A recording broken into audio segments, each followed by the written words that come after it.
पंकजा मुंडे यांचं नाव मंत्रिपदी फायनल झालं। ताई आल्या, ताई मंत्रिपदासाठी नाव आपलं जाहीर झालं, नागपुरात दाखल झालेला, काय सांगाल?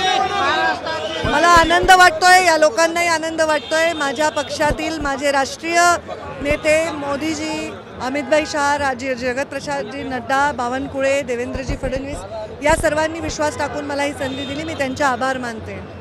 ताई, एक मोठा संघर्षाच्या काळानंतर पुन्हा एकदा मंत्रिमंडळात वर्णी या ठिकाणी लागत आहेत। निवडणुकीच्या काळात तुम्ही जी मेहनत घेतली त्या मेहनतीचं हे फळ आहे। मला वाटतं मी आतापर्यंत प्रत्येक निवडणुकीत मेहनत घेतली आहे। 14 मध्ये घेतली आहे, 9 मध्ये घेतली आहे, आता 19 मध्ये घेतली आहे। अशी कुठली निवडणूक नव्हती जिथे मी राज्यभर सभा घेतल्या नाही। हे मोदीजींवर विश्वास ठेवून जे सरकार बनवलेलं आहे त्या सरकारच्या विषयी असणाऱ्या लोकांनी दिलेल्या मताचं फळ आहे। देवेंद्र फडणवीसांच्या टीममध्ये मी पहिल्यांदा मंत्री झाले होते 14 मध्ये, आणि आता परत देवेंद्रजी मुख्यमंत्री झाल्यावर मी मंत्री होते, तर हा मला चांगला योग वाटतोय। देवाभाऊने बहिणीला न्याय दिला, साहजिक आहे। आमच्या राष्ट्रीय नेत्यांनी देवेंद्रजी फडणवीस सगळ्यांचे आभार। तर या होत्या पंकजा मुंडे। कॅमेरामॅन विशालसह विवेक गावंडे, TV9 मराठी, नागपूर।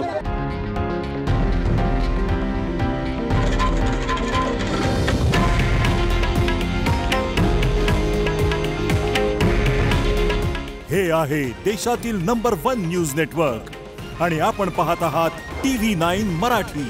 काळजी तुमची, हित महाराष्ट्राचं।